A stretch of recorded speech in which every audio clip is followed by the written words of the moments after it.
한번 따라해 보겠습니다. 그리스도께서 살아 계시니 함께 살리라. 지난 주일 너무나 귀중한 부활주일을 보내고 한 주간을 지나는 동안에 나는 과연 하나님이 기뻐하시는 부활을 믿는 믿음 안에서 살고 있는가를 더 깊이 생각하게 되었습니다. 예수님의 십자가와 부활은 복음의 핵심입니다. 그리고 성경은 분명하게 복음은 모든 믿는 자에게 구원을 주시는 하나님의 능력이라고 말씀합니다.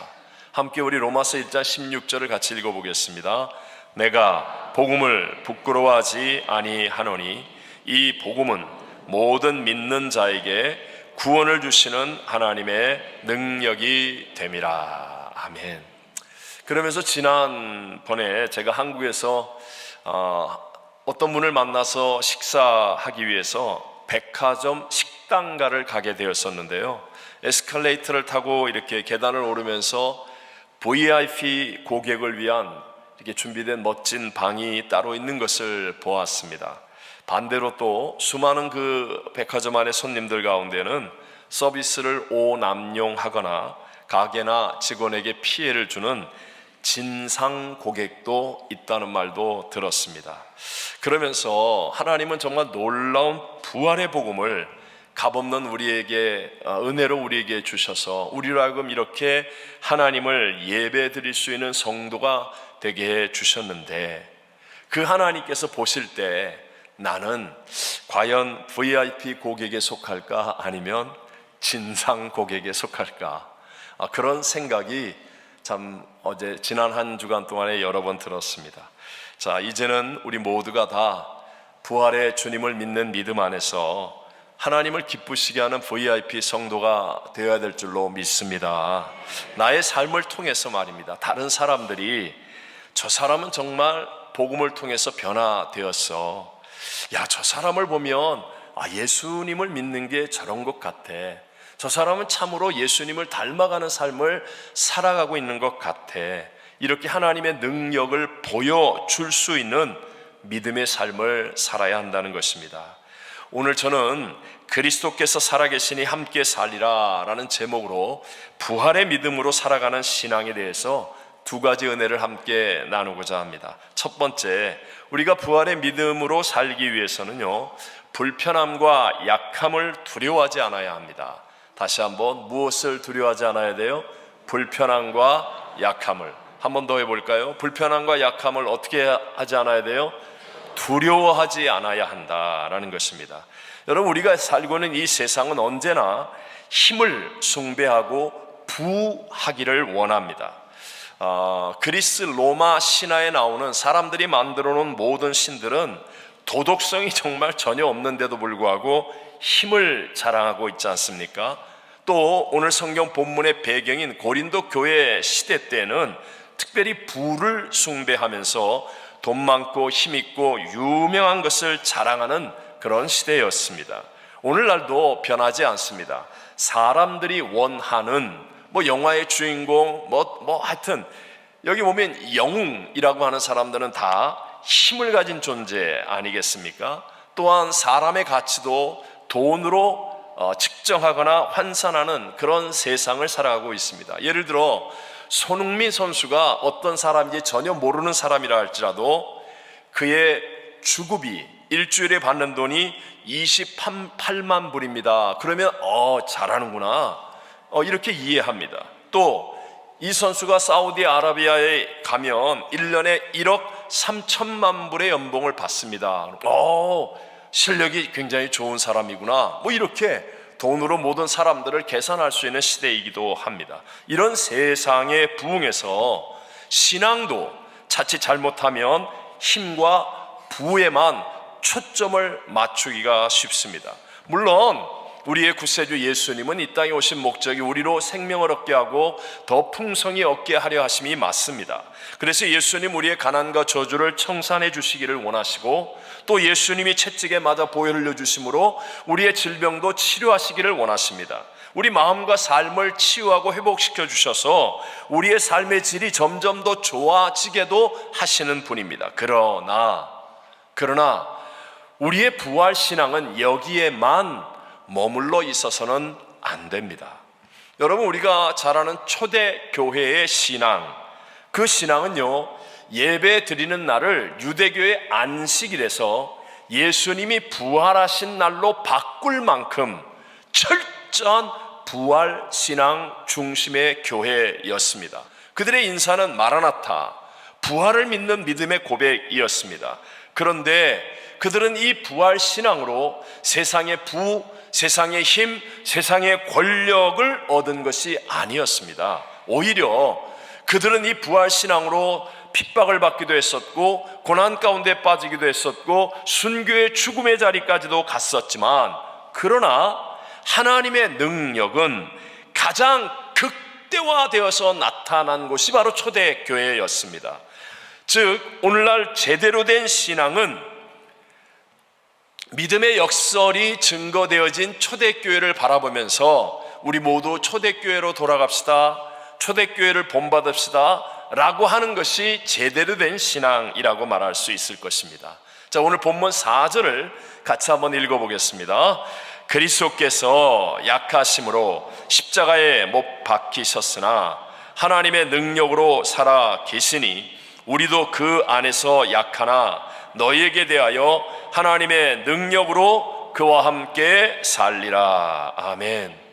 여러분, 세상에서의 약함의 극치라고 말한다면 죄인의 형틀인 십자가에 못 박혀 죽는 것 아니겠습니까? 그러나 그 약함 가운데 사망을 이기고 부활 승리하시는 가장 강력한 하나님의 능력이 나타났습니다. 예수님이 약함이나 불편함을 두려워하지 않고 그것을 받아들이셨더니 아버지의 이 잔을 내게서 옮겨 주옵소서, 그러나 나의 원대로 마시옵고 아버지의 원대로 되기를 원합니다 하면서 불편함이든 약함이든 받아들이셨더니, 그랬더니 하나님의 능력이 가장 극대화되어 나타나므로 오늘날 우리 모두를 구원의 자리로 인도하는 부활의 첫 열매가 되신 줄로 믿습니다. 그러면서 성경은 우리도 그 안에서 약하나 라고 말씀합니다. 즉, 저와 여러분도 그리스도 안에서 약한 것을 받아들일 줄 알면, 그러면 하나님의 능력으로 부활하신 예수님과 함께하는 진짜 성숙하고 거룩한 신앙이 될 수 있다는 말씀을 전하는 것입니다. 여러분, 사도 바울의 삶, 아마 사도 바울은 가장 위대한 크리스찬이요, 인류 역사에도 가장 큰 영향을 미친 사람이며 우리 모두에게 본이 되고 존경받을 뿐 아닙니까? 그런데 그가 고린도후서 12장 9절과 10절에 말하기를, 이는 내 능력이 어떤 데서 온전하여짐이라? 약한 데서 온전하여짐이라 하신지라. 그러므로 도리어 크게 기뻐함으로 나의 여러 어떤 것들, 약한 것들에 대하여 자랑하리니 이는 그리스도의 능력이 내게 머물게 하려 함이라. 그러므로 내가 그리스도를 위하여 약한 것들과 능력과 궁핍과 박해와 공고를 기뻐하노니 이는 내가 어떻게 됨이라? 약한 그때의 강함이라. 아멘. 사도 바울이 왜 위대한 인생이요, 왜 위대한 승리자가 되었습니까? 바울은요, 약한 것과 불편한 것을 두려워하지 않았다는 거예요. 아니, 두려워하기는커녕 오히려 그런 것들을 기뻐하니까, 그러니까 놀라운 하나님의 능력, 그것들을 능히 이길 수 있는 하나님의 능력이 바울에게 임하여서 끝까지 승리하는 삶을 살게 된 줄로 믿습니다. 만약에 저와 여러분이 부활의 믿음을 갖고 있지 않다면, 그렇다면 불편함과 약함이 두려워집니다. 그래서 강함 또는 편안함, 이런 것들을 자꾸 추구하려고만 하지요. 손해보거나 희생하는 것 또는 자기가 약해지는 것은 안 하려고 합니다. 사실 옛날에는 가난할 때 욕먹는 게 견딜만 했어요. 그런데 하나님 앞에 나와 복을 받아 부자가 되고 난 다음에 그걸 못 견디는 사람들이 있습니다. 예수를 믿음으로 환경과 조건은 점점 좋아졌는데 오히려 마음과 정신은 약해지고 힘은 점점 더 없어지는 사람도 있습니다. 왜 그렇습니까? 하나님의 능력 안에 있지 않기 때문에. 세상의 것은 얻었지만 세상을 이길 수 있게 만드는 진짜 본질인 하나님의 능력 안에 있지 않기 때문에, 즉 부활의 믿음이 확실하지 않기 때문에, 우리 사랑하는 이부예배 성도님들은 어떻습니까? 여러분, 나이가 들어가고 때로는 건강이 약해지고 때로는 물질이 힘들거나 없거나 아니면 불편해지는 상황이 생길 때 여러분은 두렵습니까? 아니면 더 큰 하나님의 능력을 기대하며 기뻐할 수 있는 사람입니까? 제가 잘 아는 한 분은 믿음의 가문에서 태어나서 모태신앙으로 자랐습니다. 교회 생활 정말 열심히 하시는 분이에요.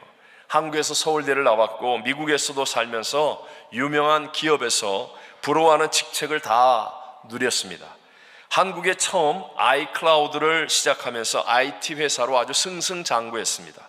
그러던 중에 함께 일하던 믿었던 후배의 배신으로 정말 어려움을 겪고 잘 나가던 회사 접게 되었고, 한 번도 자기의 인생에서는 경험하지 못한 엄청난 부채와 그리고 인과관계의 어려움 등 자신의 인생의 바닥까지 떨어지게 되었습니다. 그런데 그 바닥에 떨어지고 나서야 평생 모태신앙으로 교회를 다니면서도 한 번도 함께 하지 못했던 교회 수련회에 참석하여서 하나님을 간절히 기도하다가 하나님을 만나게 되었고, 또 성가대도 하고 할 건 다 했겠죠. 그런데도 불구하고 이전에는 느껴보지 못했던 정말 영과 진리로 예배하며 하나님을 만나는 예배가 어떤 것인지를 그 약함 속에서 알게 되었다고 고백합니다.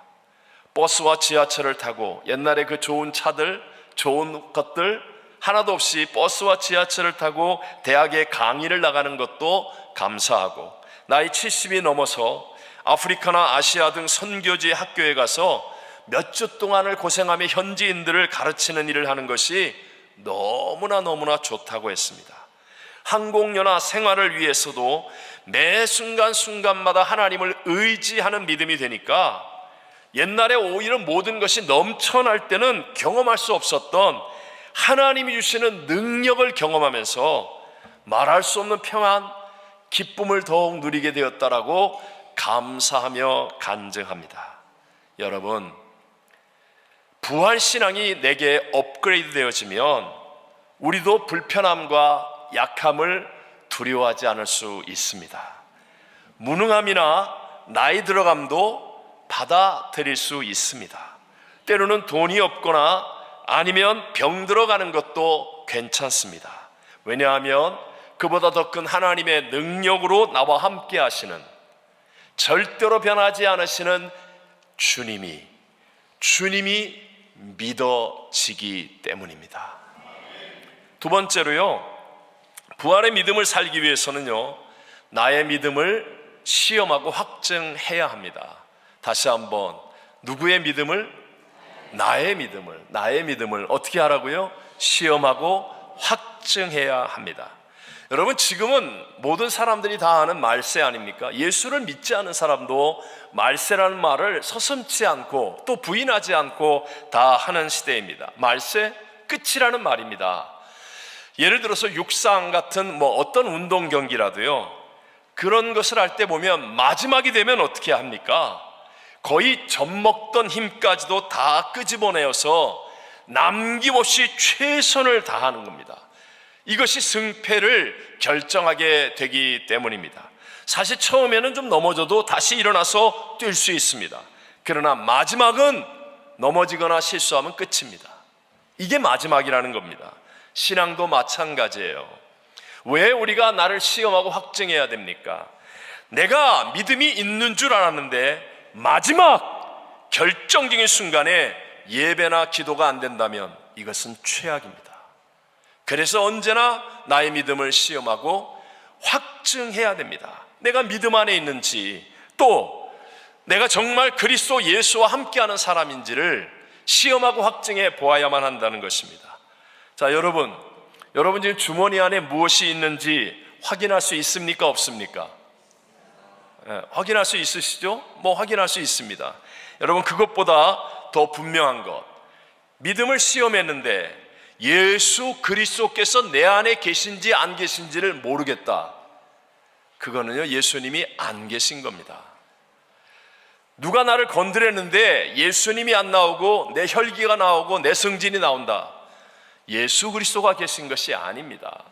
문제가 생기고 어려움이 생길 수 있습니다. 그러나 그때 잠깐은 흔들려도 예수 그리스도를 바라보고 예수 그리스도와 함께 하느냐 안 하느냐, 그것이 나를 내 안에 예수 그리스도가 함께 있느냐 없느냐를 확증하는 것입니다.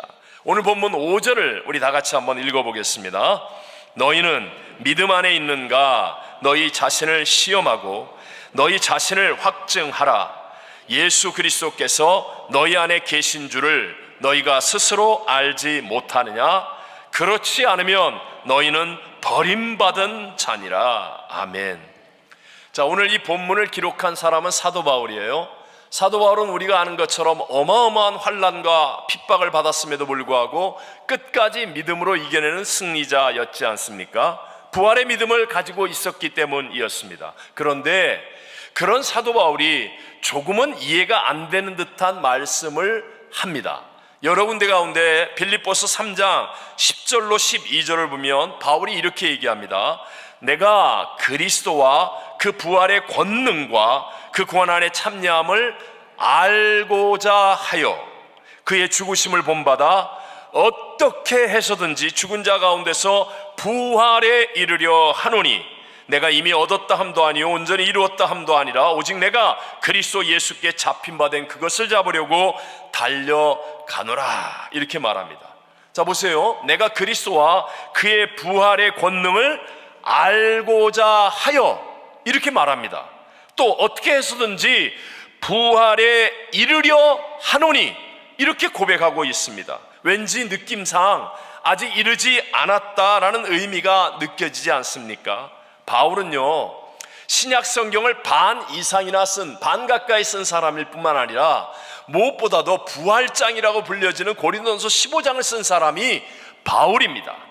그런데 지식적으로는 부활을 알았지만 그러나 바울이 시험하고 확인해 봐야 하는 믿음이라는 것은 부딪혀서 알 수 있는 것, 체험으로 알 수 있는 것을 말씀하고 있다는 것입니다. 우리 모두는 부활절을 지냈습니다. 아마 여기서 평생 동안 부활절을 수십 번을 지낸 분들도 계실 거예요. 그러니 여러분, 예수님이 십자가에서 죽으셨다, 무덤에 묻히셨다, 사흘 만에 사망 권세를 이기고 부활하셨다, 모르는 분이 어디 있습니까? 지식적으로는 바울처럼 우리가 다 알고 있지만 그러나 그것이 진짜가 아니라는 의미입니다. 이 부활의 믿음은 나의 삶 속에서 부딪혀서 하나님의 능력으로 역사되어짐을 체험할 때 이것이 진짜 부활의 믿음이 되어진다라는 것을 바울은 가르쳐 주는 거예요. 뉴욕에 아주 정말 훌륭한 리디머 교회의 담임 목사이셨던 팀 켈러 목사님이 계시죠. 그분이 얼마 전에 이제 소천하셨습니다. 이분이 원래 필라델피아에 있는 웨스트민스터 신학교의 교수였었습니다. 이제 신학생들이죠, 대부분이. 학생들에게 강의를 하다가 이런 질문을 던집니다. 십자가와 부활에 대해서 여러분은 얼마나 압니까? 그러면 학생들이 뭐 신학생들인데 십자가와 부활을 다 알겠죠. 근데 교수가 너무나 진지하게 질문하니까 잠시 쭈뼛쭈뼛 하다가 뭐 대부분 이런 대답을 한대요. 저는 한 90%는 압니다. 100% 얘기했다가는 조금 좀 민망할 것 같고, 그래서 80% 압니다. 뭐 이렇게 얘기하는데 그때 이 팀 켈러 목사님은 나는 5% 정도 아는 것 같습니다. 이렇게 대답을 한다는 거예요. 그러면 다들 한 방 맞은 것 같은 느낌이 된다는 거죠. 왜 이렇게 하실까요? 부활은요, 지식의 개념으로만 아는 것이 아니라 삶 속에서 체험되어져야 한다는 것임을 가르치려고 하는 의도입니다. 여러분, 부활을 믿는 믿음이라는 것은 이론으로 아는 게 아니라 정말 나의 삶 속에서 실천하고 부딪혀서 부활의 능력을 체험할 때 이것이 진짜예요. 책 보고 아는 것은 기초적인 지식일 뿐이고 진짜 내공, 이 안에서 믿어지는 믿음의 내공은 경험을 통해서 쌓여지는 것임을 믿게 되시기를 바랍니다. 그래서 바울은요, 이것을 시험해봐라. 너 믿는 거 시험해봐. 그리고 너 확증해야 돼. 지금 확증하지 않으면 그날 주님 앞에 버림받는 자가 될 수도 있기 때문이야 라는 간절한 마음을 전하는 거예요. 여러분, 우리가 차 마실 때 티백 있잖아요. 티백. 요즘은 꼭다리가 다 달려있지만 예를 들어 꼭다리가 없다고 해보세요. 티백을 쫙 놓고 있으면 이게 뭐가 뭔지 몰라요. 무슨 차인지, 홍차인지 녹차인지 뭔지 모릅니다. 그런데요, 그 티백을 뜨거운 물 속에다 딱 넣어보면 노란 물이 나오면 이건 녹차인가 보다. 좀 발그스레한 물이 나오면 이거는 홍차인가 보다. 좀 시꺼먼 물이 나오면 이건 커피인가 보다. 누구든지 알 수 있게 되지요. 마찬가지입니다. 우리 안에 부활의 믿음이 있는 것을 어떻게 합니까? 우리가 정말 고난 속에 빠져보면, 하고 싶지 않은 일을 만나보면, 힘든 봉사를 만나보면, 그러면 내게서 예수님이 나와야 하는데, 예수님이 안 나오고 내 성질 나오고 내 고집 나오고 내 방법 나오면 그것은요, 겉만 그리스도인이지 정말 그리스도와 함께하는 사람이 아직은 아니라는 것을 우리에게 깨우쳐 주는 것입니다. 우리가 금요일 예배를 드릴 때마다 성도님들의 간증이 우리 모두에게 참으로 도전이 되고 은혜가 되지 않습니까? 그 간증이 하나님께도 영광이 되는 이유는 바로 복음 안에 있는 하나님의 능력을 체험한 것을 고백하고 있기 때문에, 체험으로 나타나는 믿음이기 때문에 그런 줄로 믿습니다. 제가 개인적으로 지난주에 이제 사사기서를 읽었는데, 근데 읽다가 한 주간 내내 마음이 안타깝다가 나중에는 분노가 나기까지 하면서 저 자신을 돌아보았어요. 자, 하나님이 가나안 땅을 주셔서 이스라엘 백성들을 애굽에서 자유인이 되게 하시고 광야에서 살려주시고 가나안 땅을 정복하게 하셨습니다.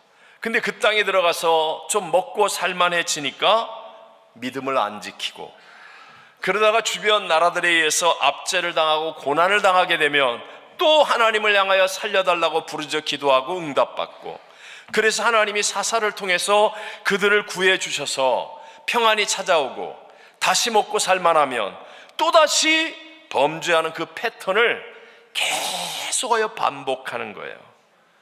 그게 너무너무 안타까웠는데 그 안타까움이 오늘 우리들의 모습 아닙니까? 주일날 교회 나올 때는 진짜 뭐가 될 것 같아요. 정말 부활의 믿음으로 살 것 같아요. 그런데 월요일 날부터 세상에 유혹이 다가오고 문제가 다가오면 또다시 세상에 빠지는 이 쳇바퀴의 잘못된 패턴 속에 있지는 않습니까? 이길 수 있는 방법이 무엇일까? 저에게는 하나님이 너무나 큰 감동을 주셔서 반복 같지만 한 번 더 얘기합니다. 사사기의 이 교훈을 반면교사로 삼아서 나의 믿음이 시험하여 봤을 때 흔들리지 아니하고 확증을 얻는 사람이 되기를 원한다면, 그렇다면 여러분, 하나님 먼저, God first의 믿음이 되시기를 바랍니다. 어떤 상황 속에서도 God first. 자, 이스라엘이 하나님의 은혜와 하나님의 능력으로 애굽을 탈출하였습니다. 그리고 제일 처음 한 일이 시내산에서 하나님의 율법을 받는 거예요. 말씀을 받는 거예요. 하나님의 말씀을 받아서 그 말씀대로 살아감으로 그들이 하나님의 선민이 되고 하나님이 그들을 보호하고 책임지는 백성이 되어지기 때문에 그렇습니다. 그리고 이 선민으로 살아가기 위해서 꼭 지켜야 될 제일 먼저 십계명을 하나님이 주시는데, 십계명 가운데도 첫 번째 계명이 무엇입니까? 출애굽기 20장 3절에 나오는 너는 나 외에는 다른 신들을 내게 두지 말라는 것입니다. 자, 이 말을 관주 성경에서 보면 나 외에는 하는 말을 내 앞에라고 쓰여져 있습니다. 그러니까 너는 이제부터 내가 너와 함께하고 너를 보호하고 책임지는 삶을 살려면 내 앞에, 네 앞에다가 아무것도 두어서는 안 돼. 즉 God first가 돼야 돼요. 그러면 하나님이 책임져 주시고 함께 하시고 보호하시는, 우리가 휘둘림을 당하거나 잘못된 패턴 속에 빠지지 않고 이기는 자가 되어질 줄로 믿습니다. 우리 속담에도 시작이 반이라는 말도 있잖아요. 또 옷을 입을 때도 첫 단추를 잘 끼워야 나머지도 잘 되는 것처럼 무엇보다도 이 첫 번째는 정말 확실하게 하셔야 됩니다. God first. 진주만이라고 하는 영화에 보면 일본군이 갑작스럽게 나타나서 폭격을 합니다.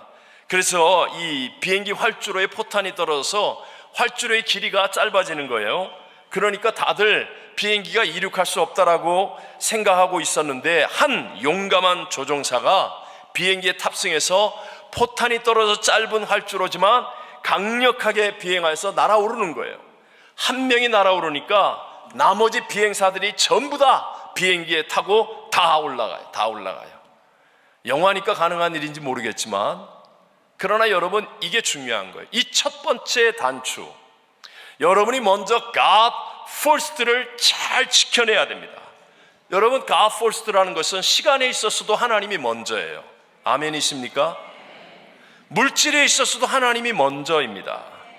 내 마음과 내 생각과 내 몸에 있어서도 하나님이 먼저예요. 내 생각 속에 이게 무슨 생각이지? 그런데 하나님이 이 생각을 기뻐하실까? 아니야. 그러면 뽑아 버려야 합니다. 내 몸이 무엇을 하더라도 이거 하나님이 기뻐하지 않을 것 같아. 그러면 God first, 하나님 앞에서 던져버려야 합니다. 여러분이 God first의 믿음이 되어지면 우리 하나님이 함께 하시고 끝까지 이기는 자가 되어질 수 있다는 것을 믿으시기 바랍니다. 여러분, 앞으로의 세상은요, 지금 우리가 보듯이 다른 나라 말고 우리 조국 대한민국, 또 우리가 살고 있는 이 최고의 나라 미국, 한 치 앞을 예측하지 못하잖아요. 앞으로의 시대는 정말 감당치 못할 경제적인 위기를 만날 수도 있고요, 우리 코로나 이상이 되는 질병의 폭풍을 만날 수도 있고요, 우리가 정말로 감당하지 못한 삶의 문제와 고난들을 만날 수도 있습니다. 옛날에는 내가 조금 열심히 하고 내가 노력하고 내가 예비하면 이길 수 있는 일들이 대부분이었습니다. 그러나 앞으로의 시대는 내 수준을 뛰어넘습니다. 모든 것이 하룻밤 자고 나면 도대체 내가 감당하지 못할 어마어마한 일들이 생겨나는 이 세상 속에 이길 수 있는 길은 세상의 물질을 많이 가져서 높은 자리에 앉아서 지식과 권력을 가지고 아닙니다. 여러분, 세상에서 이길 수 있는 길은 딱 하나, 하나님이 나와 함께하는 것임을 믿으시기 바랍니다. 하나님이 함께 하셔야 됩니다. 그러기 위해서 여러분, God first의 믿음으로 여러분이 순종하여 선교도 해보고 전도도 해보아야 합니다. 공동체 안에서 하나님 먼저의 믿음을 가지고 순종하여 봉사도 해보아야 합니다. 오늘 같은 날은 기도원에 올라가서 나의 몸으로 God first의 믿음을 증거하며 기도도 해보아야 합니다. 여러분, 우리의 하나님은 우주와 만물을 창조하시고 다스리시는 위대하신 하나님인데 그분만이 문제보다 크십니다. 하나님은 대적보다, 하나님은 불경기보다, 하나님은 질병보다, 하나님은 사망보다, 하나님만이 우리에게 진정한 이김을 주시는 분이십니다. 하나님은 하실 수 있습니다. 부활의 믿음으로 살아야 할 때입니다. 그냥 머리로 알고 멀리서 구경하듯이 쳐다보는 시대가 아닙니다. 여러분, 불편함과 약함을 두려워하지 않고 부딪혀서 순종하며 하나님의 능력을 체험하게 될 줄로 믿습니다. 나의 믿음을 시험하시고 확증해야 됩니다. 그리스도께서 부활하여 살아계시니 나와 함께 사는 것을 여러분 반드시 확증하셔서 세상이 어떻게 변한다 할지라도 우리 하나님과 함께 승리하는 삶을 살게 되시기를 주의 이름으로 축원합니다. 축원합니다. 축원합니다.